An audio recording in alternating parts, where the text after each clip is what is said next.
Lições Bíblicas Adultos. A paz do Senhor, meus amados, é um prazer muito grande poder estar aqui trazendo para você mais uma lição da nossa Escola Bíblica Dominical. E hoje nós estamos aqui para falar da nossa lição de número 3, que fala sobre a Santíssima Trindade, um só Deus em três pessoas.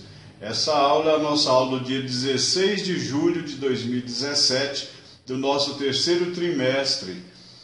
O nosso textuário já nos diz o seguinte: portanto, ide e ensinai a todas as nações, batizando-as em nome do Pai, e do Filho, e do Espírito Santo.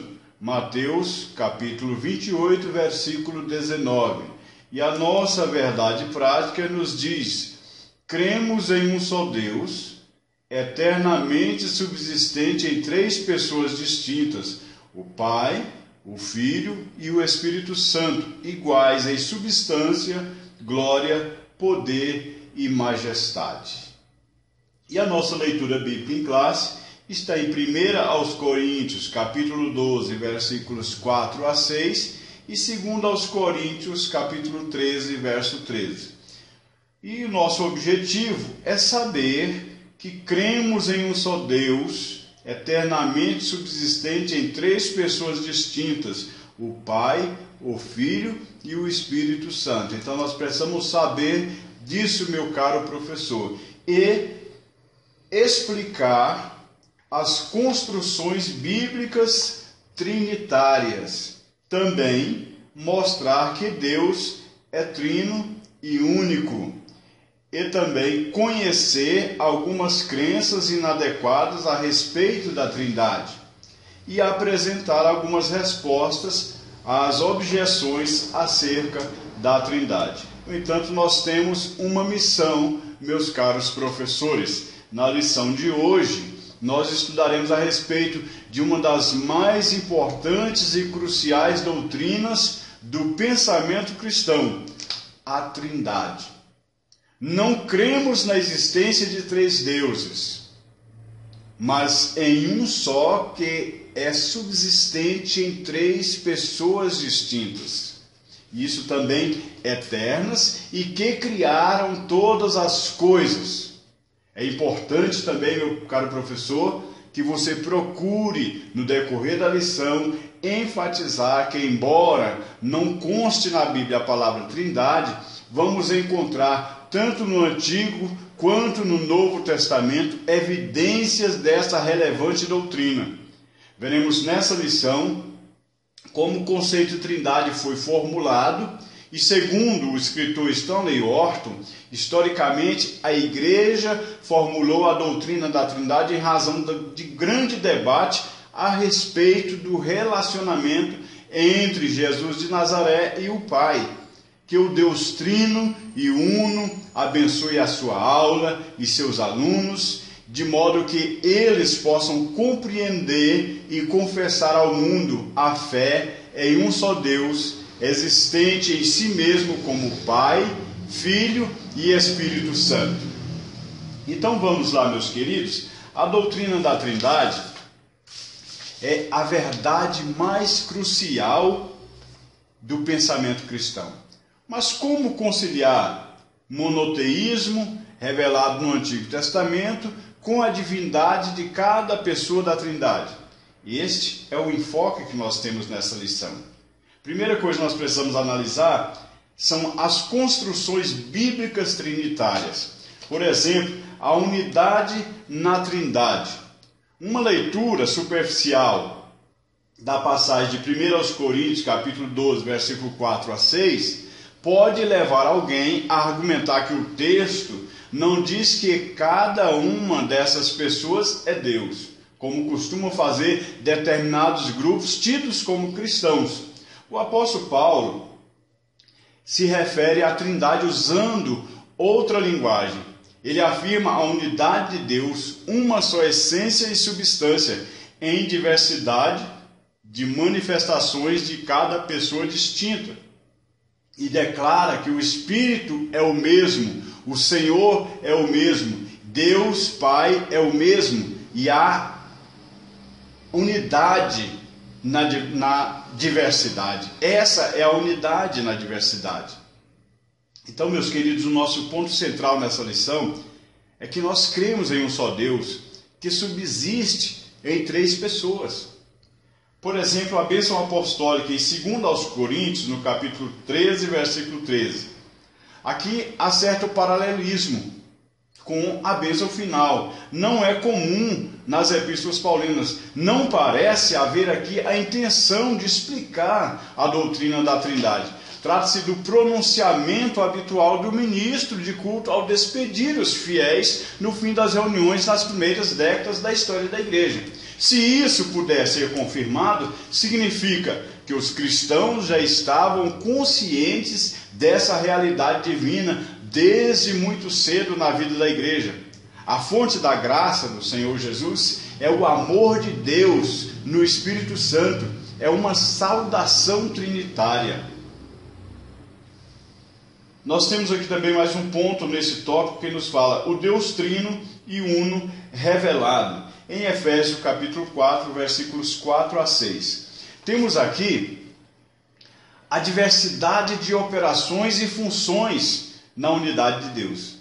É Deus quem nos chama por meio do Espírito, Jesus é o nosso Senhor, a fonte da nossa fé e esperança. O Pai, o Filho e o Espírito Santo são iguais em poder, glória e majestade, que subsistem desde a eternidade em uma só substância, indivisível, mas manifestos na história salvífica em formas pessoais e funções distintas. O conceito de Deus Trino e Uno acha-se somente na tradição judaico-cristã. Esse conceito não surgiu mediante a especulação dos sábios desse mundo, mas através da revelação outorgada passo a passo na palavra de Deus. Em todos os escritos dos apóstolos, a Trindade é implícita e tomada como certa. Fica claro que o Pai, o Filho e o Espírito Santo existem eternamente como três pessoas distintas, mas as Escrituras também revelam a unidade dos três membros da deidade, ou seja, a divindade de Deus. As pessoas da Trindade têm vontades separadas, porém nunca conflitantes. Podemos conferir em Lucas, o capítulo 22, verso 42, 1 aos Coríntios, capítulo 12, versículo 11. O Pai fala ao Filho, empregando o pronome da segunda pessoa, no singular: Tu és meu Filho amado, em ti me tenho comprazido. Hebreus capítulo 9, versículo 14. Isso declara que veio não para fazer a minha vontade, mas a vontade daquele que me enviou. João 6, 38. O nosso segundo tópico fala sobre o Deus Trino e Uno. Uma questão crucial. A Bíblia mostra com clareza meridiana a divindade do Filho. E o Verbo era Deus. João capítulo 1, verso 1. Trata-se de uma divindade plena e absoluta, porque nele habita corporalmente toda a plenitude da divindade. Colossenses capítulo 2, versículo 9. As Escrituras afirmam também que o Espírito Santo é Deus. Diz a palavra: Não sabeis vós que sois o templo de Deus e que o Espírito de Deus habita em vós? 1 aos Coríntios, capítulo 3, versículo 16. E é também Senhor, diz a palavra. Ora, o Senhor é o Espírito, 2 aos Coríntios, capítulo 3, versículo 17. Como conciliar essa verdade com o monoteísmo ratificado pelo próprio Senhor Jesus, conforme Marcos, capítulo 12, versículo 29 e 30? Tal não se trata de triteísmo, isto é, três deuses, pois existe um só Deus, e Deus é um só. Podemos conferir também 1 aos Coríntios, capítulo 8, versículo 6, e Gálatas, capítulo 3, versículo 20. A única explicação para tudo isso é a Trindade. Então, a Trindade está presente na Bíblia desde o Antigo Testamento, em Gênesis capítulo 1, versículo 26, capítulo 3, versículo 22, Isaías capítulo 6, versículo 8. O Senhor Jesus apresenta o Pai e o Espírito Santo num tipo de relacionamento, eu, tu, ele. Podemos conferir João 16, versos 7 a 16. Antes de sua ascensão ao céu, Jesus mandou que os discípulos batizassem em nome do Pai, do Filho e do Espírito Santo. Essa é a passagem bíblica de Mateus 28, 19, que mostra de forma mais contundente em favor da Trindade. Temos aqui um conceito trinitário muito claro e vívido. Trata-se de um resumo da realidade divina ensinado durante o ministério de Jesus acerca de si mesmo e do Pai. Mateus capítulo 11, versículo 27, e do Espírito Santo, Mateus capítulo 12, versículo 28. A igreja, desde a antiguidade, resume essas passagens bíblicas na fé em um só Deus que subsiste eternamente em três pessoas distintas. Então nós podemos saber que do grego, trias, do latim, trinitatem, grupo de três pessoas, doutrina segundo a qual a divindade, embora uma em sua essência, subsiste em três pessoas, do Pai, do Filho e do Espírito Santo. As três pessoas são iguais nas substâncias e nos atributos absolutos, metafísicos e morais. Apesar de o termo não se encontrar nas Sagradas Escrituras, as evidências que atestam a doutrina são tanto no Antigo como no Novo Testamento incontestáveis. E a palavra Trindade foi usada pela primeira vez em sua forma grega por Teófilo e em sua forma latina por Tertuliano. O credo atanasiano assim se expressa acerca da doutrina da Trindade. Adoramos um Deus em Trindade e Trindade em unidade, sem confundir as pessoas, sem separar as substâncias. Vamos então analisar o nosso terceiro tópico, onde fala sobre as crenças inadequadas. Por exemplo, os monarquianistas dinâmicos. Trata-se de um movimento que surgiu após a metade do segundo século, em torno do monoteísmo cristão. Tertuliano, um dos líderes cristãos daquela geração, polemizou com eles, chamando de monarquianistas, do grego monarquia, governo exercido por um único soberano. Eles ensinavam que Jesus recebeu a dinamis, ou seja, poder em grego, por ocasião do seu batismo no Rio Jordão. Outros afirmavam que Jesus se tornou divino por ocasião da sua ressurreição. Todas as ideias do movimento negavam a deidade absoluta de Jesus e contrariavam a crença desde a era apostólica, que considerava Jesus o verdadeiro Deus e a vida eterna. Podemos ver, e a palavra de Deus já nos assegurava isso e eles queriam contestar. Eles são os ancestrais do arianismo. Os monarquianistas modalistas, esses são assim identificados porque ensinavam que Deus aparece de modos diferentes. Para eles, Deus aparece com a máscara de Pai, na obra criadora, com a máscara de Filho, no seu nascimento e na ascensão, e a partir daí aparece com a máscara de Espírito Santo. Pai, Filho e Espírito Santo não são três pessoas, mas três faces, semblantes ou máscaras. É a doutrina unicista que nega a Trindade. Trata-se de um erro teológico grosseiro, pois a Bíblia é clara na distinção dessas três pessoas. Conferindo referências, Mateus 3, 16 e 17, João 8, 17, 18, 2 João 3, o bispo Sabélio foi o principal expoente dessa doutrina, por isso ela é conhecida como sabelianismo. Seus herdeiros espirituais ainda estão por aí. O resumo teológico deles é o seguinte: Deus é Jesus, no entanto, a Bíblia ensina que Jesus é Deus. O arianismo. Arianismo é o nome da doutrina formulada por Ario e do movimento que ele fundou em Alexandria, no Egito, no ano 318. Sua doutrina contrariava a crença ortodoxa seguida pelas igrejas desde o período apostólico.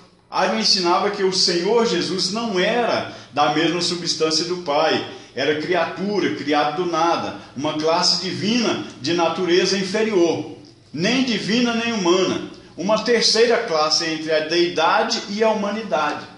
Então, a palavra de ordem de seus seguidores era: houve um tempo em que o verbo não existia, mas o ensino bíblico sustentado pelas igrejas desde o princípio afirma que o Filho é eterno, pois transcende a criação, e ele é antes de todas as coisas, e todas as coisas subsistem por ele. Podemos conferir em Colossenses capítulo 1, versículo 17. Então, meus queridos, arianismo é uma heresia fermentada por um presbítero do quarto século, Ario, negando a divindade de Cristo. Ele ensinava ser Jesus o mais elevado dos seres criados, todavia não era Deus. Então, por esse motivo, seria impropriedade referir-se a Cristo como se fora um ente divino. Então, para fundamentar seus devaneios doutrinários, buscava desautorizar o Evangelho de João, por ser o propósito do Evangelho de João, justamente mostrar que Jesus Cristo era Deus, de fato, o Filho de Deus. Os ensinos de Ario foram condenados, então, no concílio de Nicéia, em 325. E aqui, meus queridos, indo para o nosso quarto e último tópico, nós temos as respostas às objeções acerca da Trindade.